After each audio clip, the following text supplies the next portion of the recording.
성경은 하나님의 말씀입니다만은 기독교인들만 읽는 것은 아닙니다. 그래서 추천도서 목록에 보게 되어지면 성경이 늘 포함이 되어져 있는 것을 보게 됩니다. 믿지 않는 집안에도 가보면 그들의 책꽂이에 성경책이 꼽혀져 있는 것들도 우리는 보게 되어집니다. 이건 왜 그럴까? 그것은 성경에 위대한 인물들이 많이 기록되어 있기 때문에 그렇습니다. 그런데 우리가 성경에 위대한 인물들이 많이 기록되어 있다고 해서 성경을 단편적으로 위인전으로만 봐서는 안 된다라고 하는 것입니다. 물론 성경을 통해서 보게 되어지면 그 가운데에 위대한 인물들이 많이 나타나요. 그리고 그들이 한 일도 있어요. 그런데 그럼에도 불구하고 성경을 위인전의 관점에서만 봐선 안 된다고 하는 것입니다. 성경에 나타난 인물들은 약 3,000명 정도가 되어진다고 합니다. 정확하게 셀 수가 없는 것은 동일한 인물을 이름을 둘로 이렇게 사용하는 인물들도 있기 때문에 그렇습니다. 우리는 그 성경 속에서 소위 말하는 믿음의 선조들이 가지고 있었던 신앙에 대한 것들을 읽을 수 있고 그들의 행동을 통해서 이루신 하나님의 역사도 우리는 알 수가 있습니다.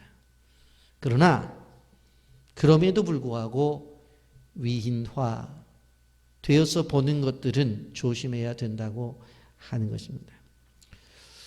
우린 주일마다 기드온에 대한 이야기를 하면서 말씀을 나누고 있습니다. 그는 여루바알이라고 하는 별명을 얻었습니다. 그것은 무엇인가 하면 바알과 다투었다고 하는 바로 의미입니다. 여루바알이란 기드온이 바알 신전을 무너뜨림으로 인해서 얻은 이름인데 이제 처음에 하나님이 그에게 말씀하신 것처럼 큰 용사가 되었습니다. 이전에는 상상할 수도 없었던 그래서 포도즙 틀에 가서 탈골했던 그였지만 이제는 하나님의 놀라운 은혜를 경험한 다음에 그는 큰 용사로 이제 나타나는 것을 봅니다. 하나님이 이스라엘 민족이 고통 중에 있게 되어질 때에 한 무명의 선지자를 통해서 그들이 왜 이런 고통을 당하는지를 가르쳐 주십니다. 그리고는 이제 그들이 하나님 앞에 범죄했던 그 범죄 가운데 그들이 가장 잘못했던 우상 숭배, 그래서 바알 제단과 아세라상을 찍어버리라고 그렇게 요구하고 그 요구에 의해서 결국 기드온은 바알 신전을 무너뜨리고 아세라상을 찍어 이제 여루바알이라는 이름을 얻게 되어집니다. 여러분, 이러한 기드온의 사역을 보면서 우리가 한 가지 아셔야 될 부분은 무엇인가 하면 지금까지 지속적으로 기드온을 향해서 인도하신 하나님의 손길을 우리는 볼 수가 있습니다. 제일 먼저 기드온에게 찾아온 하나님은 그를 향해 큰 용사라고 말을 하죠. 그러면서 내가 너와 함께 하겠다고 말씀을 합니다. 그랬더니 기드온이 뭐라고 질문을 해요? 아니 하나님 우리와 함께 하신다고 한다면 어떻게 우리가 이렇게 미디안 군대 앞에 속절없이 무너져서 집을 놔두고 산속에 올라가서 굴 속에 생활을 하고 농사를 지은 것을 다 빼앗기고 이렇게 가축도 빼앗긴 빈털터리로 우리가 삶을 살아야 됩니까? 라고 질문을 합니다. 그랬더니 그 질문 앞에 하나님이 못 들은 척하면서 뭐라고 말해요? 내가 가서 미디안 적군을 무너뜨리고 이스라엘 백성들을 구원하라고 그렇게 말씀을 하시는 것입니다. 그때에 기드온이 뭐라고 말해요? 하나님 사람 잘못 봤습니다. 저는 아주 작은 자입니다.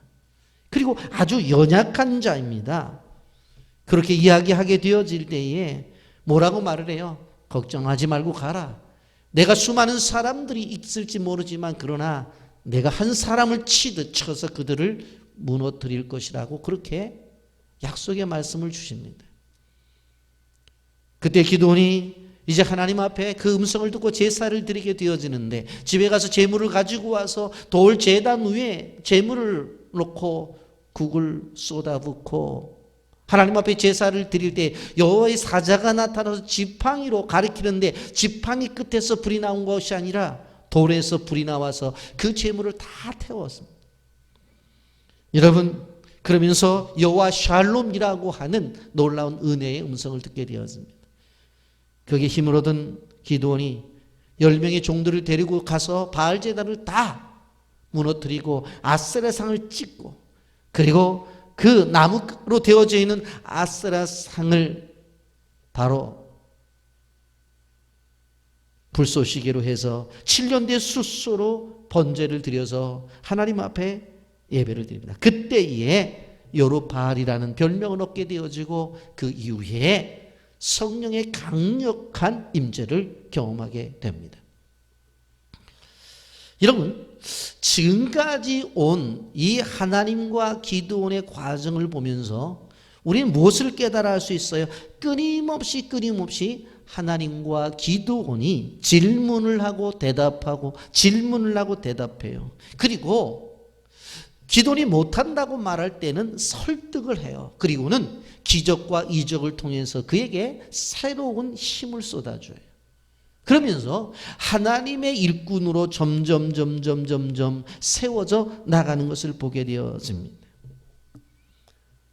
세상의 주인은 하나님이십니다. 그리고 하나님이 주권을 가지고 이 세상에서 일하십니다. 그런데 중요한 것은 뭐냐면 하나님이 혼자 일하시는 것이 아니라 일방적으로 하나님이 움직이시는 것이 아니라 바로 우리를 통해서 하나님이 하나님의 사역을 진행해 가신다고 하는 것입니다. 요즘 말로 말하면 하나님과 우리가 커뮤니케이션이 된다는 거예요. 그래서 끊임없이 교제를 하는 거예요. 끊임없이 나눔을 통해서 우리의 부족함을 채워주면서 하나님의 역사를 이루어 나간다고 하는 거예요. 그래서 하나님의 역사를 바라보게 되어지면 하나님이라고 하는 한 축과 그리고 사람이라고 하는 한 축이, 이 두 축이 움직이고 있는 것을 보게 되어져요. 자, 이렇게 말씀을 드리면서도 그렇다고 해서 성경은 위인전이 아니라는 거예요. 우리가 하나님의 역사 속에서 쓰임받는 인물이 되었어요. 그래서 기드온도 하나님의 인물이에요. 그러나 이 기드온이 가지고 있는 이 역사를 바라보게 되어지면 바로 이 기드온을 통해서 역사하시는 하나님을 이야기를 하는 것이지 기드온을 이야기하는 게 아니라. 그래서 성경은 위인전적인 관점 속에서 봐서는 안 된다고 하는 것입니다.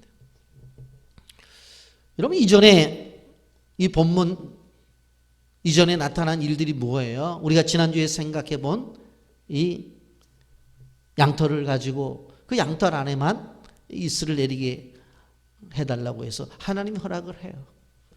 그 뒤에 다시 한번 뭘 요구해요? 양털은 좀 메마르고 주변의 땅이 좀 이슬이 내렸으면 좋겠다고 얘기를 해요. 하나님이 그렇게 다 이루어 주셨어요. 2번이나 요구하죠.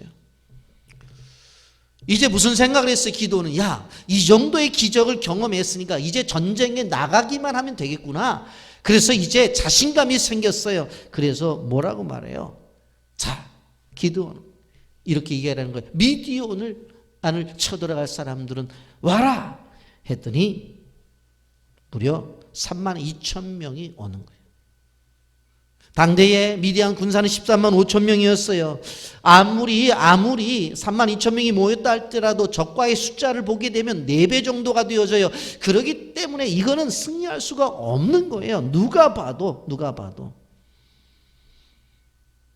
그런데 그 32,000명을 가지고 전쟁을 해도 이기니 지니 그러할 편에 하나님이 기도원에게 뭐라고 이야기를 해요? 두려워하는 사람은 다 보내라는 거예요. 광고하라는 거예요.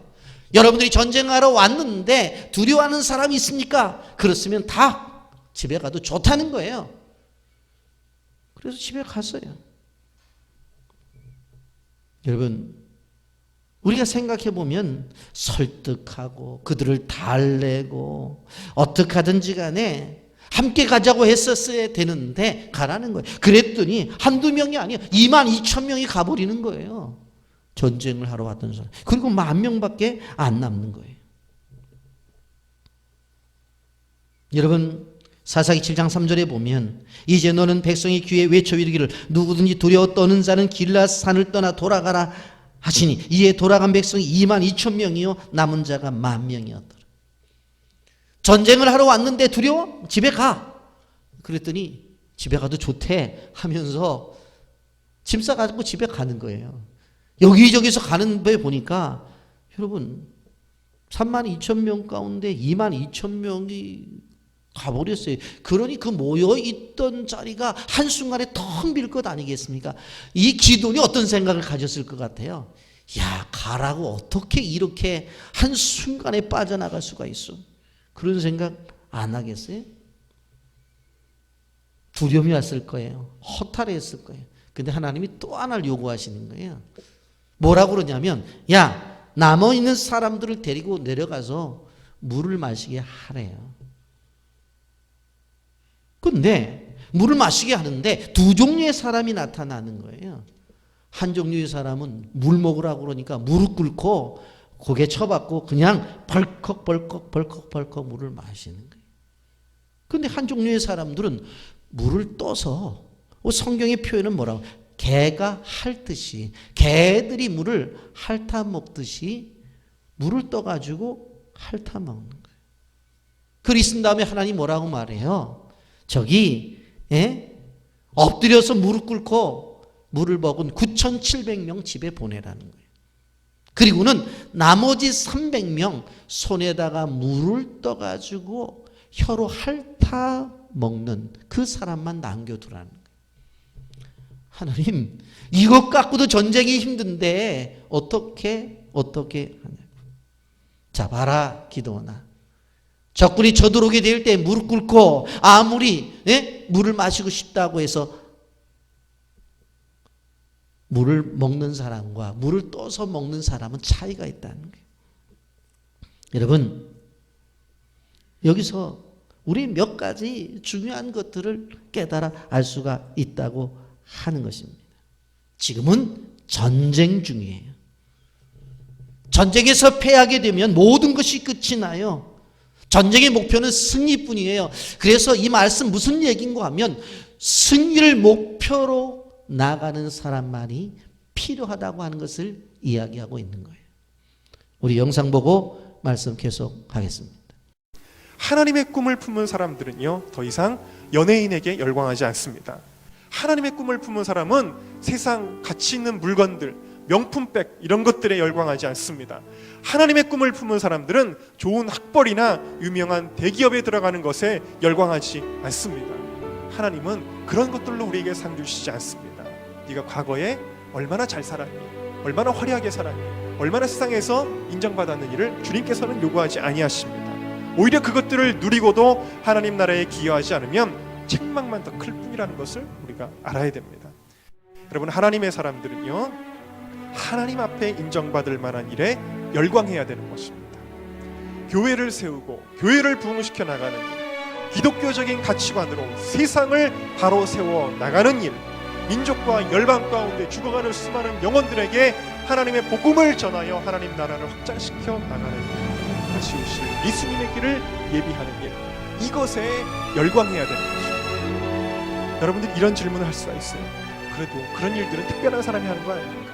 나 같은 사람이 무슨 하나님의 일을 하나요? 하나님의 꿈을 이루나요? 이렇게 물을지 모르지만 여러분, 나는 할 수 없지만 내가 꿈을 가지면 하나님이 하십니다. 여러분, 기드온은 우리가 용사로 알고 있지만 처음부터 용사가 아닙니다. 구덩이를 파놓고 그 구덩이 속에 들어가서 몰래 밀을 타작하는 아주 연약한 사람, 용기 없는 사람이었습니다. 그가 하는 일이었다면 그는 아무것도 할 수 없는 거예요. 그러나 주님께서 그에게 약속하시는 거예요. 큰 용사여 여호와께서 너와 함께 계시도다. 하나님이 하시겠다라는 거예요. 다만 기드온은 그 하나님의 부르심에 순종함으로 믿음으로 반응했다라는 것입니다. 주님이 여러분들의 심령 가운데 말씀하십니다. 내가 너를 이 시대에 기드온처럼 쓰겠다. 여러분이 하는 게 아니라 주님이 하시는 것입니다. 여러분은 그 꿈을 그저 받아들이면 되는 거예요. 하나님 나에게 이런 꿈을 주십니까? 내 것입니다. 주님 나를 사용하여 주시옵소서.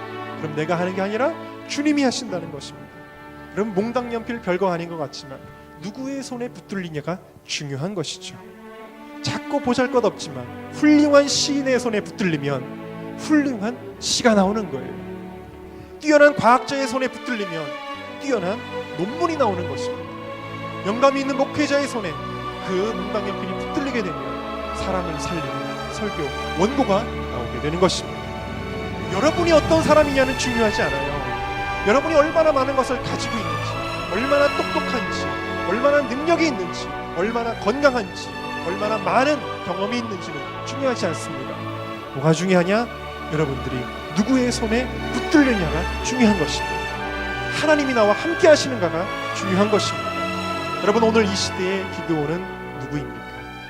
이 말씀을 듣는 순간에 그래, 나도 이 시대에 하나님 나라를 위해 꿈을 갖겠다. 나도 하나님 나라를 위해 내 삶을 헌신하겠다. 순종함으로 반응하는 그 순간 바로 여러분들이 기드온이 되는 것입니다. 여러분 한번 보십시오. 처음에 기드온이 전쟁을 위해 수를 모을 때 이스라엘 백성들은 32,000명의 군사가 모여졌습니다. 그런데 돌아가라고 하잖아요. 7장 3절 이제 너는 백성이 귀에 외쳐 이르기를 누구든지 두려워 떠는 자는 길앗산을 떠나 돌아가라 하라 하시니 이에 돌아간 백성이 22,000명이 남은 자가 10,000명이었더라.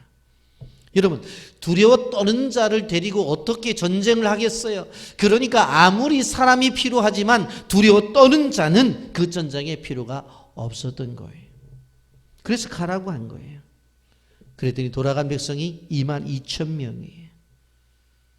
여러분 이 남은 사람이 10,000명이에요. 그런데 10,000명을 데리고 어디로 내려가요? 물가로 내려가잖아요. 그리고 물 떠먹는 모습을 보고 구분을 하잖아요. 손으로 움켜쥐고 개가 물을 핥듯이 핥는 사람, 그 사람들을 선택하고 무릎을 꿇고 엎드려서 물을 먹는 그 사람들은 집에 돌아가고라고 해요.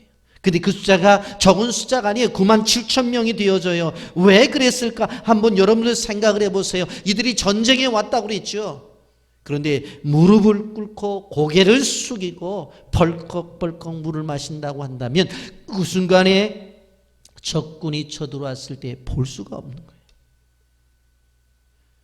그러나 아무리 목이 말라도 어떻게 해요? 물을 떠서 혀로 손에 있는 물을 마시면서 주변을 돌아보는 사람은 순간적으로 적군이 오게 되어졌을 때 어떻게 되어져요? 그 적군을 막을 수가 있는 거예요. 그렇기 때문에 바로 무릎을 꿇고 물을 마시는 사람은 전쟁을 위해 준비가 된 사람이 아니라는 거예요. 오히려 그 전쟁에 있어서 손으로 물을 떠서 개가 먹는 것처럼 혀로 물을 핥아 먹는 사람이 합격자인데 300명밖에 되지 않는다. 여러분 우리가 기억해야 되는 것이 무엇인 것인가요? 오늘 여기에 보면 우리가 우리의 삶을 통해서도 우리의 자세를 봐야 되는 거예요. 공부를 하는 사람들이 공부하는 목적이 뭐예요? 바로 하나님의 영광을 위해서 한다고 한다면 그리스도인답게 공부를 해야 되는 거예요. 사업을 하는 사람들의 사업의 목적이 뭐예요? 하나님의 영광을 위해서 한다고 한다면 하나님의 사람답게 그리스도인답게 사업을 해야 돼요. 여러분 운동을 하는 사람도 마찬가지고 정치를 하는 사람들도 마찬가지예요. 정말로 하나님의 영광을 위해서 산다고 한다면 그들의 삶의 모습 속에 하나님이 원하시는 모습이 있어야 된다고 하는 거예요. 좀 더 분명히 말한다고 한다면 우리가 하는 모든 일들은 본업이 아니에요. 하나님의 영광이라고 하는 이것이 본업이지. 그리고 다른 것들은 부업이에요. 하나님의 영광을 위해서 공부도 시켜주는 것이고, 하나님의 영광을 위해서 사업도 하나님이 허락하신 것이고, 하나님의 영광을 위해서 직위도 주신 것이고, 하나님의 영광을 위해서 직장도 주신 거예요. 그렇기 때문에 하나님의 영광이라고 하는 그것에 초점을 맞추고 우리가 생각하고 활동하고 움직여야지 그 인생이 아름답게 되어지는 것이지, 전쟁을 하라고 데려다 놨더니 가라고 그랬더니 나가버리고, 물 마시라고 그랬더니 전쟁과는 전혀 생각 없이 고개를 푹 숙이고 쳐박고 물만 먹는다고 한다면, 그 순간에 적군이 들어온다면 어떻게 하겠냐는 거예요. 여러분, 사실 이 300명은 싸움을 잘하는 사람을 뽑았다는 이야기가 없어요. 300명은 한 손에 칼을 들고 한 손에 방패를 들었다는 이야기도 없어요. 이 300명은 단순히 물 마시는 그 모습의 한 가지, 그것을 가지고 300명을 선택했다고 말해요. 어떤 분들은 이분들을 용사라고 말을 해. 아닙니다. 용사라고 말할 정도가 안 돼요. 이 사람들 특공대라고 말해요. 아니에요. 보세요. 이 사람들이 무슨 특공대예요? 다른 것이 아니에요. 시대적인 상황과 현실 속에서 뭐예요? 물 먹는 것 하나를 바르게 한 그것 때문에 이 사람들은 선택받은 사람들이에요. 여기서 우리에게 가르쳐 주는 것이 무엇입니까? 300명이라 할지라도 13만 5천 명을 이길 수 있다고 하는 그 믿음을 심어주고 있다고 하는 것입니다. 여러분, 하나님은 끊임없이 우리의 삶 속에서 하나님이 드러나기를 원하신다는 것을 아셔야 돼요. 아브라함의 경우를 보세요. 아브라함이 결혼을 했어요. 바로 아이 주면 되시잖아요. 그런데 굳이 100세의 아이를 줄 이유가 도대체 뭐예요? 하나님은 아브라함을 통해서 그의 자손들에게 하나님이 생각했던 복이 흘러가기를 원하셨던 거예요. 만약에 결혼하자마자 아이를 가졌다고 한다면 아브라함도 사라도 뭐 앞집에도 애 낳고 옆집에도 애 낳는데 뭐 당연한 거 아니야? 여러분, 그런 생각을 안 하겠네요. 여러분, 아브라함이 100세의 아이를 낳기 때문에 아브라함 자신도 이것이 하나님이 주신 아이다. 그리고 사라도 하나님이 주신 아이라고. 주변의 사람들도 누가 뭐래도 이 이삭은 하나님이 주셨다고 그렇게 할 것 아니냐. 2부 예배 때는 우리 애들이 다 예배를 드려서 제가 못했는데 자기들 얘기들 하는 거 싫어하거든요. 그래서 제가 이제 3부 때는 마음의 여유를 갖고 내가 얘기를 하겠는데, 제가 결혼을 해서 얼마 안 있어서 아이를 가졌어요. 그런데 제가 교육자잖아요. 그러니까 신방 가서 하나님이 주셨다고 강하게 얘기를 해야 되는데, 결혼을 나가서 얼마 안 있다 아이를 가지니까 뭐 나만 아이 가졌나? 우리 반 전사님들도 다 아이 가졌는데, 근데 이게 무슨 뭐 하나님이 아이를 주셨다고 강하게 말할 수 있어. 그래서 제가 이제 두 번째 아이를 가질 때는 제가 딱 하나님 앞에 선언합니다. 하나는 딸입니다. 두 번째는 12월 25일 날 낳습니다. 그리고 선언을 했어요. 그 교회 사무실 가서도 내가 얘기를 했어요. 둘째는 딸이야. 그리고 둘째는 12월 25일 날 낳을 거야. 그랬더니 교회 교육자들이 다 그러는 거예요. 아유, 목사님 말이 되는 얘기냐고. 아들, 딸은 50%지만 12월 25일 날 나온다고 하는 것은 365분의 1인데 그거 못 지키면 어떡하려냐고. 그리고 옆에서 목사님들이 분명히 아들 난다. 그리고 다른 날 난다. 계속 그러는 거예요. 그래서 악담하지 말라고.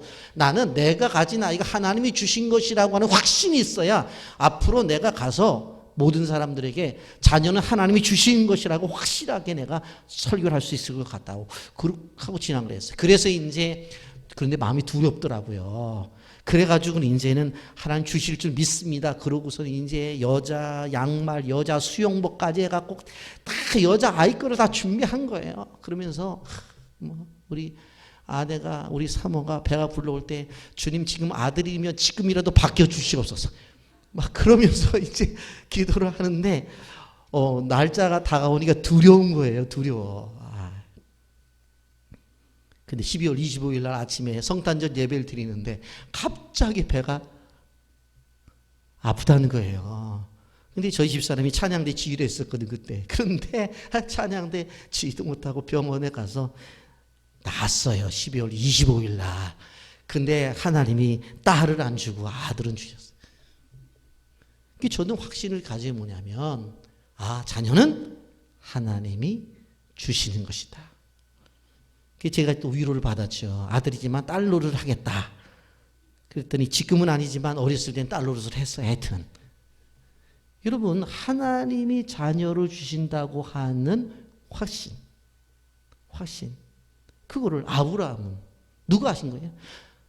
건강한 남자와 건강한 여자가 결혼해서 아이를 낳으면 건강한 남자와 건강한 여자가 주인공이 되는 거예요. 모두 다 아이를 낳으니까. 근데 그게 아니라니까. 100세에 여자는 생리가 끊어진 상태 속에서 누구도 아이를 낳지 못하는 그런 상태 속에서 아이를 낳잖아요. 그러니 그 아이가 누가 주신 거예요? 하나님 주신 거예요. 하나님이 드러나기를 원하는 거예요. 모세의 경우를 보세요. 여러분, 모세가 이제 여러분 하나님 은혜 가운데서 남자아이를 낳으면 키울 수 없는 상황 속에서 나일강에 버려지잖아요. 바로의 공주가 그를 데려다가 키우잖아요. 무려 40년 동안을. 그런데 40살이 되어서 밖에 나갔을 때 애굽 사람들과 자기 민족이 싸우는 걸 봤는데 자기가 보니까 애굽 사람이 자기 민족을 괴롭혀. 이 녀석 봐라고 한 대 친 것이 어떻게 됐어요? 죽어버리잖아요. 여러분, 뭐가 있었어요? 민족 애가 있었어요. 그리고 뭐예요? 불의를 보면 못 참는 열정이 있었다고. 그리고 어떻게 해요? 한 대 치니까 죽어요. 힘이 있었어. 능력이 있었어요. 왜냐하면 애굽의 무술을 다 배웠다고 그랬거든요. 근데 그 일로 인해서 어떻게 해요? 두려움 속에 그가 도망을 가요. 그래서 무려 40년 동안을 장인 이도로의 양을 치면서 광야에서 생활을 하는 거예요. 근데 80세가 됐는데 어느 날 떨기나무 아래에서 모세야, 네 발의 신을 벗어라. 왜요? 벗어.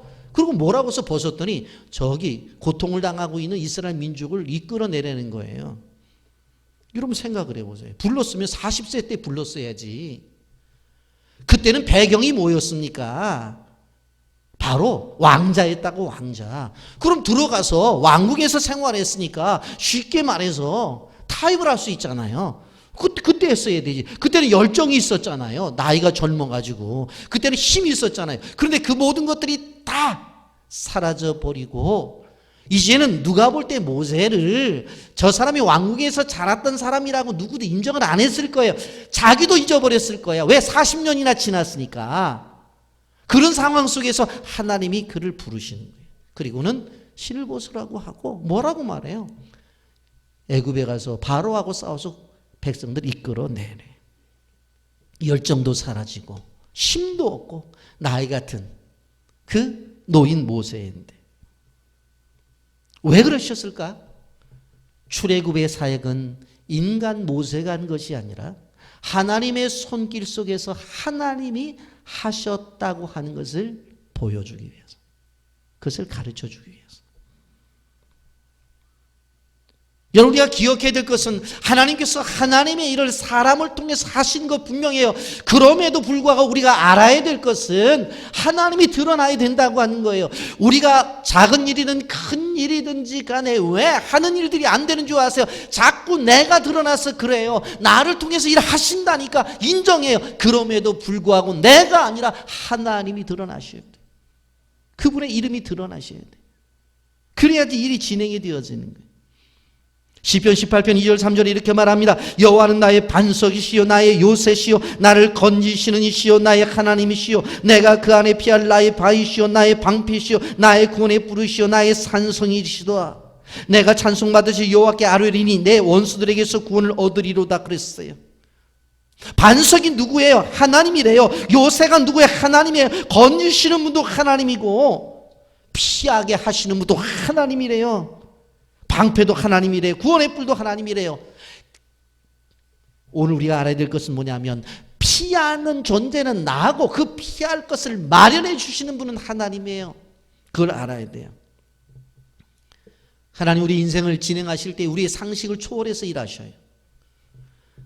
하나님 우리가 일하게 할 때 우리의 이성을 초월해서 일하게 하신단 말이에요. 여러분 이거 보세요. 말이 안 되잖아요. 어떻게 미디안 군대 그 수많은 사람 13만 5천 명을 물리치는 데 있어서 4만 2천 명만 해도 안 되는데 다 보내버리고 어떻게 300명만 남겨놓느냐고요. 우리의 상식에 맞지 않아요. 우리의 이성에 맞지도 않아요. 이런 전쟁의 경험도 누가 들어본 적도 없다고요. 그런데 그 대답을 2절에서 말씀하고 있어요. 2절이 이렇게 말하잖아요. 여호와께서 기드온에게 이르시되 너를 따르는 백성이 너무 많은즉 내가 그들의 손에 미디안 사람을 넘겨주니 아니하리니 이는 이스라엘이 나를 거슬려 스스로 자랑하기를 내 손이 나를 구원하였다 할까 함이니라. 내 손이 나를 구원하였다 할까? 그것 때문에 하나님이 안 하시겠다는 거예요. 너 이 3만 2천 명 데리고 전쟁에서 승리하면 너희들 분명히 그럴 거야. 겉으로는 하나님이 하셨죠. 그러면 속으로 그래도 3만 2천 명 정도 있었잖아. 용사들이 있었잖아. 자원하는 군대가 있었잖아. 그렇게 말할 것이라는 거예요. 그래서 다 보낸 거예요. 그리고 300명만 남겨둔 거예요. 전쟁은 하나님의 손에 달려있는 것이지 군사의 숫자에 달려있는 것이 아니라고 하는 거예요. 이 전쟁은 하나님이 설계하셨어요. 하나님이 기획하셨다고. 그리고 이 전쟁에 있어서 전쟁을 지휘하시는 분이 하나님이세요. 그럼 하나님의 방법대로 해야 되는 거예요. 300명의 군사들이 잘나서 된 게 아니라니까는요. 그들이 용병이고 그들이 특공되기 때문에 된 게 아니라고요. 여러분 본문에서 하나님이 싫어하는 한 구절을 찾아내요. 내 손이 나를 구원하였다 할까 합니다. 사업을 이루고 나서 그래도 내가 누구야? 내가 그래도 내가 그걸 싫어하신다. 학교에서 장학금을 타고도 그래 내가 누구야? 내가 최소한도 부모님이 머리가 좋아서 그 부모님으로부터 받은 두뇌 때문에 공부를 잘했잖아요. 그런데 부모님도 없어. 나밖에 없어. 내가 국회의원들이 백성들이 도장을 찍어 줘갖고 투표를 해서 당선이 되었는데 정작 백성들은 없다니까는요. 자기밖에 없어요. 자기밖에. 이게 오늘날 우리의 사회라는 거예요. 내가 잘나서 위대한 인물이 되고 내가 노력해서 특별히 부자가 되었고 자기 자랑과 자기 과시를 하나님은 철저하게 싫어하세요. 그래서 우리 믿음의 사람들이 큰 인물을 되기 위해서는 제일 경계해야 될 것이 뭐예요? 나라는 존재가 무너져 버려야 돼요. 나라는 존재.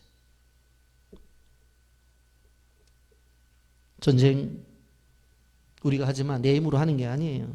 하나님이 싸워주셔야 되고 그래서 하나님이 싸워주셨기 때문에 하나님 앞에 영광을 돌려야 되는 거예요. 여러분 이 전쟁 속에서 전략이 나옵니까? 없어요. 여기 보세요. 여기 8절에 보면 이에 백성이 양식과 나팔을 손에 들고 전쟁에 나가라고 했을 때에 무슨 한 손에 칼을 들어라 한 손에 창을 들어라 방패를 들어라 뭐 얘기가 나와 있는데 그런 얘기 없고 야 양식 먹을 거 조금 하고 나팔 갖고 나가 그렇게 이야기를 하고 있다고요. 어떤 전략이 있는 게 아니에요. 어떤 전술이 있는 게 아니에요. 전투 무기가 있는 것도 아니에요. 여러분 세계 국가를 이렇게 평가를 하게 될 때에 3050 클럽 국가라는 말이 나와요. 보통 30, 50 클럽 국가 혹은 3050 이렇게 클럽 국가라고 말을 하는데 이게 뭔가 하면 국민 소득이 3만 불이 넘고 국민이 5천만이 넘으면 그 숫자 안에 들어가요. 근데 우리나라가 그 속에 들어갔어요. 몇 번째? 7번째 들어갔어요. 미국, 독일, 프랑스, 일본, 영국, 이탈리아 다음으로 우리나라가 들어갔어요. 그러면 캐나다나 호주는 잘 사는데 왜 못 들어갔느냐? 소득은 높아도 인구가 많지를 않아요. 그렇기 때문에 기본적인 인구 숫자가 되어져야 돼요. 그래서 3050 클럽 국가들이 보통 자부심을 갖고 있는 게 아니란 말이에요. 여러분 우리나라 보세요. 70년 만에도 전쟁 후에 고아들의 천국이었어요. 그런데 이렇게 잘 살게 됐잖아요. 그러면 어떤 사람들이 한국 국민이 부지런해서 부정하지 않아요. 부지런하지. 세계적으로 볼 때 머리가 그래도 좋아서 그것도 인정할 수 있어요. 학구열이 높아서 맞죠. 그러면 이런 나라가 우리나라뿐만이에요? 이런 나라가 우리나라만 그런 나라냐고. 아니에요.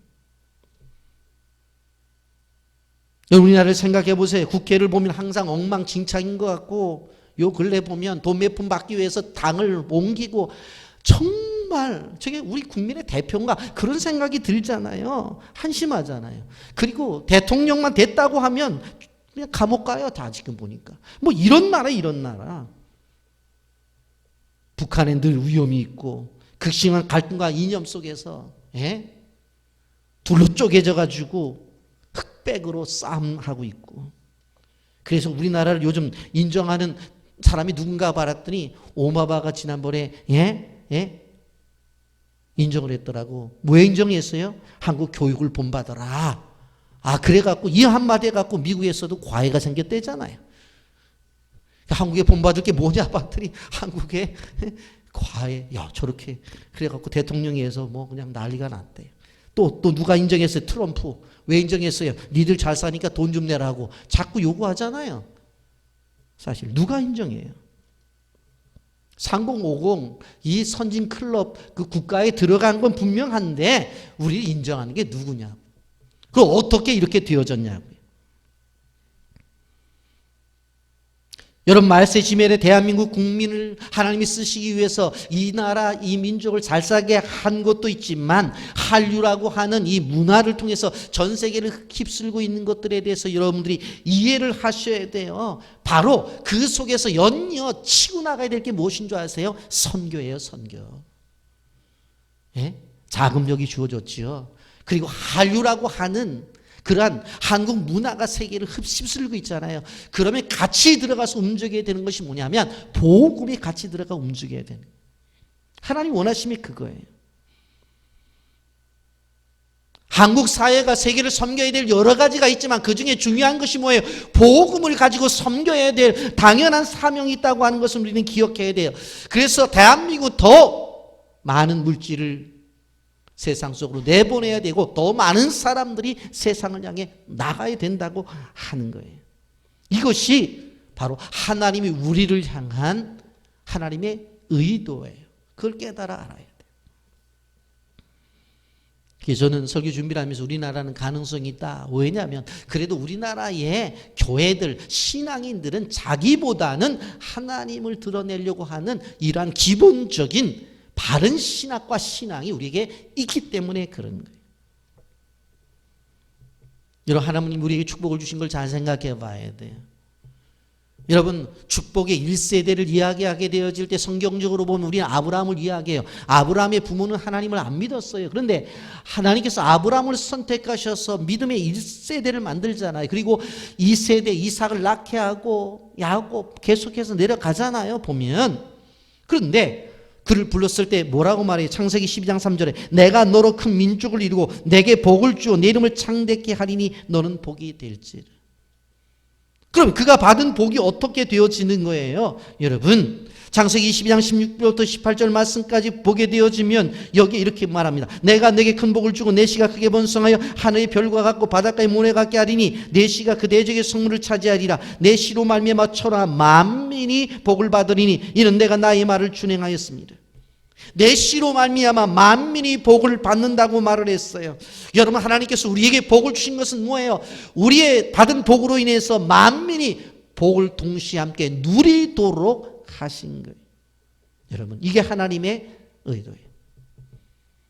교회가 교회 존재되며 가치를 깨달아 알아야 돼요. 그것이 무엇입니까? 바로 우리가 받은 복을 우리 혼자 가지고 있는 것들이 아니라 그것들이 흘러서 다른 교회로 다른 선교지로 가야 된다고 하는 것입니다. 이것이 선교하는 이유가 되는 거예요. 하나님은 우리를 통해서 천하 만민의 복의 통로가 되기를 원해요. 하나님은 우리의 교회를 통해서 실질적으로 복의 통로가 되기를 원하는 거예요. 그래서 늘 그런 생각을 해야 돼요. 내게 가지고 있는 것이 무엇인가? 하나님이 주신 것이 무엇인가? 그것이 물질이라고 한다면 통장에 갇혀 있는 돈이 아니라 내 호주머니에 갇혀 있는 돈이 아니라 이 돈이 흘러서 다른 사람에게 가고 있는가를 봐야 돼요. 그게 가지 않는다면 그건 하나님의 뜻을 모르는. 여러분에게 지식을 주셨습니까? 나만 아는 지식이 아니라 그 지식을 가지고 흘러서 다른 사람들에게로 가야 돼요. 그렇지 아니하면 아무리 머리가 좋아도 그는 하나님의 뜻이야.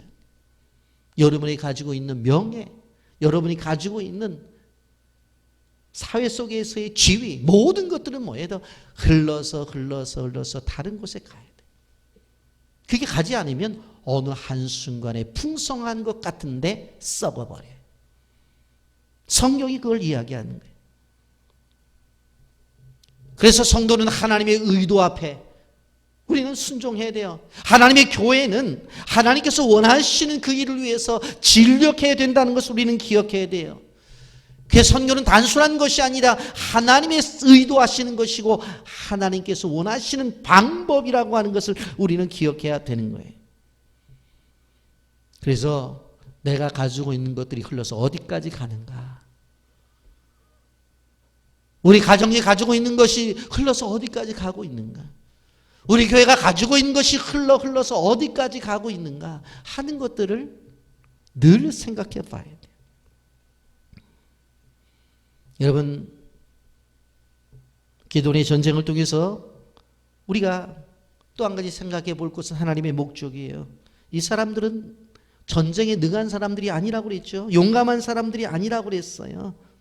이 사람들은 그냥 300명은 시대를 읽고 그 시대 속에서 하나님이 원하심이 무엇인가를 깨닫고 그것 앞에 순종하는 사람들이에요. 왔으면 전쟁을 해야 되지 집에 가란다고 가요? 그게 무슨 군사가 될 자격이 있어요? 그래 남아있는 사람들 가운데서 물 먹으라고 그러니까 목적이 뭐예요? 전쟁인데 물 마시는 게 목적이 아니잖아요. 그래서 9,700명 가버렸어요. 그러면서 하나님께서 이 300명을 통해서 말씀하시는 게 뭐냐? 바로 남아있는 300명의 가치도 중요하지만 그 위에서 역사하시는 하나님이 더 중요하다고 하는 거예요. 그래서 300명은 용사라고 부르기에 그런 사람이 아니에요. 그래서 저 설교 제목을 그냥 병사라고 말을 했어요. 평범한 보통 사람들이에요. 그러나 하나님의 택한 사람. 자, 여기서 꼭 기억해야 될 것이 뭐라고 그랬어요? 위인 중심적 성경을 읽는 게 아니라 우리는 하나님 중심으로 성경을 읽어가야 된다고 하는 것을 다시 한번 기억해야 됩니다. 여러분, 다윗을 한번 생각해 보십시오. 여러분, 사도행전 13장 22절에 보면 패하시고 다윗을 왕으로 세우시고 증언하여 이르시되 내가 이새의 아들 다윗을 만나니 내 마음에 맞는 사람이라 내 뜻을 다 이루리라 하시더니, 이 말씀을 볼 때 어떤 생각이 들어요? 맞아, 다윗은 하나님의 뜻에 맞는 사람이야. 그가 어떤 사람이었어? 어렸을 때 물맷돌 5대를 가지고 돌려가지고 그 골리앗을 무너뜨렸잖아.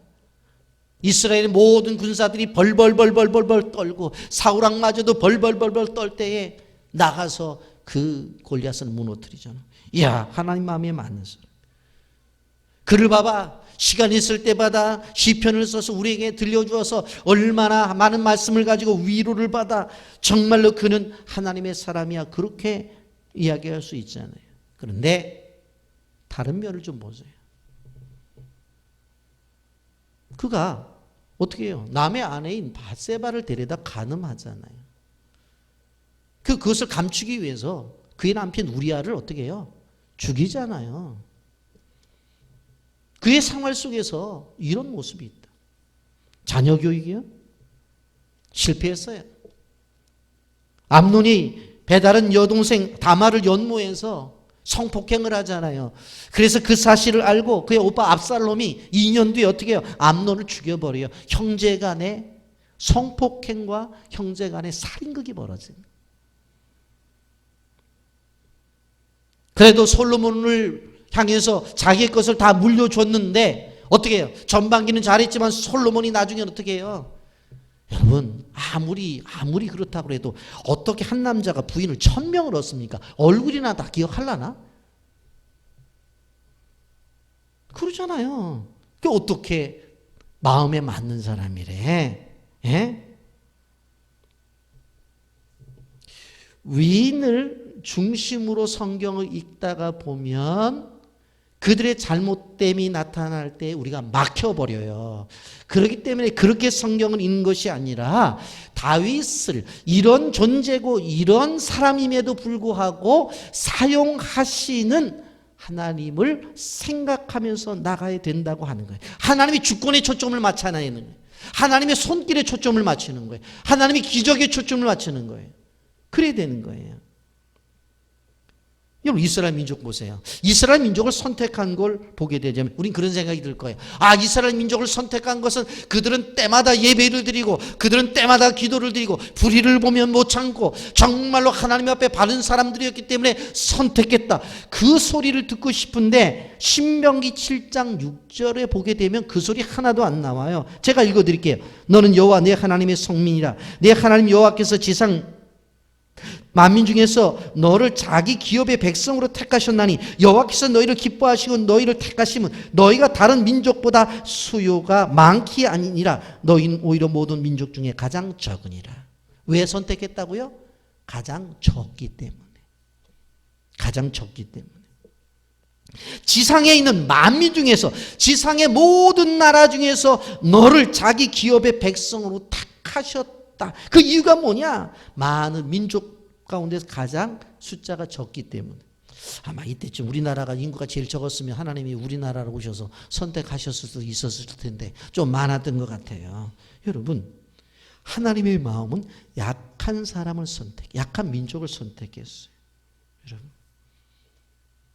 하나님이 그렇게 하시는. 우리는 가진 것이 많기 때문에, 내세울 것이 많기 때문에 그것을 가지고 하나님의 이름이 사라져버리고 내 인생에 있어서 하나님의 이름이 드러나지 아니하면 그 사람은 바로 쓰임받을 수 없다고 하는 것을 우리는 기억해야 돼요. 여러분, 성도들이 대화 속에서 한마디를 하더라도 하나님이 원하시는 표현을 해야 돼요. 그게 뭐예요? 하나님이 하셨어요. 하나님이 하셨어요. 어떻게 일이 진행되어져죠? 하나님이 하시잖아요. 이렇게 얘기가 되어져야 돼요.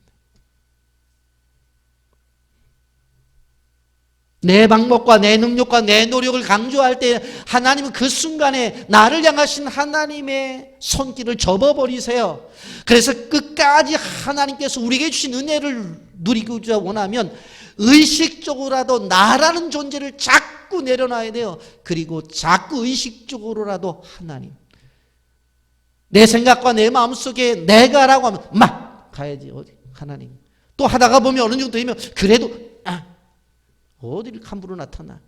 내 인생 망가뜨리려고 그러냐. 그래서 내 인생을 망가뜨리려고 그러냐고 하면서 나를 향해서 책망을 해야 돼요. 넌 드러날 존재가 아니야. 하나님이 드러나셔야 돼요. 하나님이 하셨습니다. 옆 사람과 인사 나누세요. 하나님이 하셨습니다. 여러분, 성경은 뛰어난 인물들의 이야기를 모아낸 책이 아니에요. 오히려 인물을 중심으로 본다면 하나님 손에 붙들린 연약한 사람들의 모음집이에요. 연약하지만 하나님이 그들을 어떻게 사용하시는지에 대해서 가르쳐주는 지침서예요. 그래서 성경을 전체적으로 보면 한마디로 꼴찌들의 합창이라고 말씀드릴 수 있어요. 뭐라고요? 꼴찌들의 합창. 그 가운데 저도 있고 그 가운데 여러분도 계신 거예요. 그걸 우리는 기억해야 돼요. 여러분, 사회 속에서 루저라는 말, 패배자라는 말을 쓰는데 여러분, 성경 속의 패배자를 가만히 보게 되어지면 요셉이 그 루저였어요. 여러분, 집안에 식구들이 모여 있는데 형제들 가운데서 형들이 이 요셉을 왕따시켜. 왕따. 인정을 안 해준다는 게 동생이지만 소위 말해서 패배자예요. 그 동생을 팔아버리잖아요. 어디로 가요? 보디발의 집에 가서 앞마당이나 쓸고 있는 존재가 되어지잖아요. 패배자라니까. 여러분, 그리고 나서 보디발의 아내가 유혹할 때 그걸 물리쳤잖아요. 그런데 감옥으로 내려가요. 패배자잖아요. 끊임없이 그는 패배자예요. 그런데 한순간에 하나님이 선택하셔서 그를 총리로 만들어 주셔. 여러분, 하나님은 완벽한 사람을 쓰시는 것이 아니라 하나님이 연약하고 부족한 사람들을 들어서 하나님의 사람으로 만들어 가시는 거예요. 그 대표적인 인물이 오늘 우리는 기드온을 통해서 보고 있다고 하는 거예요. 그리고 그 속에 있는 300명의 군사들이. 여러분, 미디안 군대와 싸워서 이기는데 이 기드온 용사들이 이름 나온 게 하나도 없어요. 그냥 300명 그냥 묻어서 넘어가는 거야. 여러분, 이제 말씀을 정리하려고 합니다. 우리의 삶의 모든 주권이 하나님의 손에 있다는 것을 알아야 돼요. 요즘 신종 코로나 바이러스 때문에 세계가 시끄럽잖아요. 사람들이 모이는 곳은 피하게 되는 것을 볼 수가 있어요.